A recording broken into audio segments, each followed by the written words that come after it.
नागपुर से खबर है, जहां पर बीजेपी के प्रदेश प्रभारी डी पुरंदेश्वरी का बयान सामने आए हैं। उनका कहना है कि बीजेपी नेताओं के बीच समन्वय की कमी नहीं है। नेताओं के बीच मुद्दों को लेकर मतभेद हो सकते हैं, इसे दूर करने के लिए जल्द ही रणनीति बनाई जाएगी। बीजेपी की अगली चिंतन बैठक बस्तर में होगी। बस्तर में जीत हासिल करने को लेकर रणनीति बनाई जाएगी। नहीं, जो भी है हम अंदर बात करेंगे ना। अगर कुछ ऐसा है तो definitely we try to overcome it through discussions. वैसा ही डिस्कशंस हुआ है। नहीं, महसूस ऐसा नहीं है। थोड़ा there may be differences of opinion यहाँ और वहाँ, तो ये डिफरेंसेस ऑफ ओपिनियंस को ओवरकम करने के लिए हमने सभी से बात किए हैं and we have established a mechanism to overcome this. तो चलिए, अधिक चर्चा के लिए, जानकारी के लिए हम सीधे रुख करेंगे हमारे विशेष संवाददाता मोहन तिवारी का। मोहन, मैराथन बैठकों का दौर हालांकि खत्म हो चुका है। संगठन को मजबूती प्रदान करने के लिए डी पुरंदेश्वरी आई हुई हैं। अब अगली रणनीति बस्तर में बनेगी।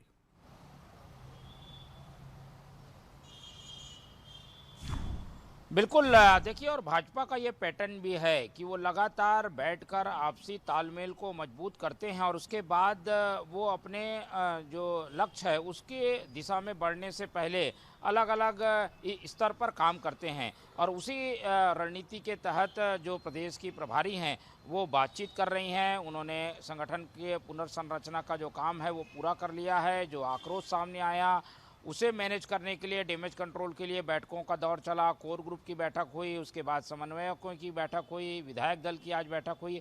तो इस तरीके से अलग अलग 8 बैठकें उन्होंने कर ली है।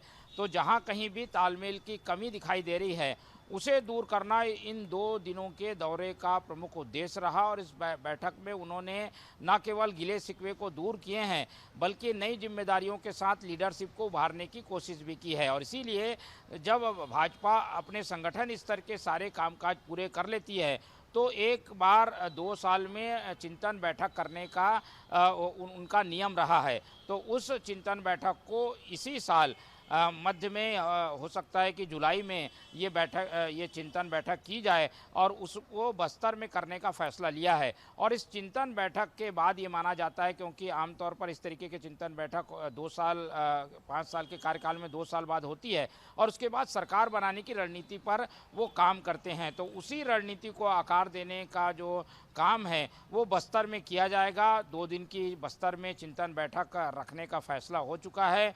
डेट क्या होगी, कौन से महीने में होगी, किस एजेंडे के साथ होगी, ये बाद में तय किया जाएगा। लेकिन आज की इस बैठक का लब्बो-लुआब ये है कि जो भी गिले शिकवे थे उसे दूर कर लिया गया है। संगठन की पुनर्रचना का काम पूरा हो गया है और अब जमीनी स्तर पर मुद्दों की तलाश और उन मुद्दों के आधार पर जिलों पे काम करने के निर्देश दे दिए गए हैं। तो सरकार बनाने के लक्ष्य को लेकर जो भाजपा चल रही है तो उसके नींव बनाने का जो काम है वो अब भाजपा ने पूरा कर लिया है और उसके ऊपर के स्ट्रक्चर पर अब आगे काम किया जाएगा।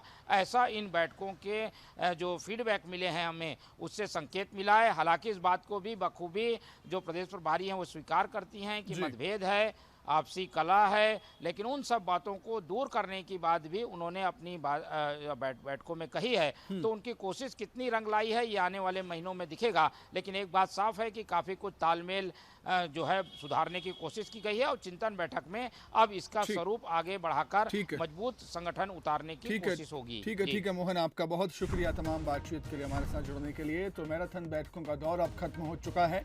करीब 8 बैठकें ली हैं डी पुरंदेश्वरी ने और उनका साफ कहना है कि बीजेपी नेताओं के बीच समन्वय की कोई कमी नहीं है।